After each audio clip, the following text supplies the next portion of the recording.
In. We begin tonight with a happy homecoming. A church group from Kenosha and a man from Madison were in Israel when the fighting started. After several anxious days, they are all finally back home. Miriam McCarr was at the airport when they landed. After a week of hearing the soundtracks of rockets and missiles in Israel, the sights and sounds of Chicago's O'Hare Airport, a welcome change for Wisconsinites finally on their way back home.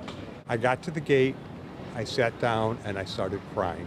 Scott Forrester, who lives in Madison, says after several canceled bookings, finding a flight home was nearly impossible. Tuesday, sat at my laptop for 4 or 5 hours. He finally found a flight that took him from Israel to Berlin to Washington and finally to Chicago. But his homecoming, not without mixed emotions. I'm very grateful to be here, but my heart is just heavy and sad because of the people that I left behind. He wasn't the only one thankful to be back in the Midwest. 33 Kenosha parishioners from St. Mary's and St. Mark's Catholic churches getting off a 13-and-a-half-hour flight from Jordan after quickly leaving Israel. I think all of us are very happy to be home. Father Roman Stickle says prayers from people in Wisconsin helped them through this traumatic trek. As we were making this somewhat trying and difficult journey from Bethlehem to Jordan, we could feel the wind of the prayers of the Archdiocese. Both travelers agree the tension in Israel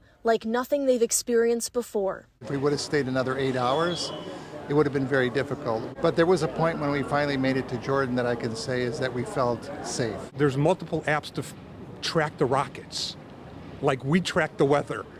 And as soon as I got on the plane, I deleted it. I didn't even want to think about it anymore. A long, tiring week. It was like nothing I've ever felt before. Finally ending back on U.S. soil. Reporting at O'Hare International Airport, Miriam McCarr, TMJ4 News. Miriam, thank you. Tonight, Israel is signaling a potential ground invasion is imminent in Gaza. A 24-hour deadline for residents of the northern Gaza to leave has now expired.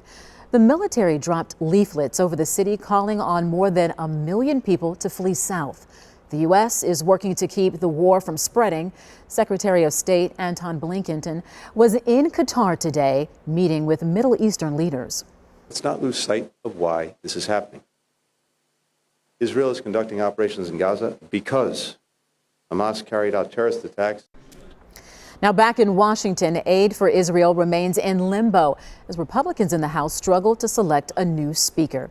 They adjourned for the weekend after it became clear that the current nominee, Jim Jordan, did not have enough votes to win the job.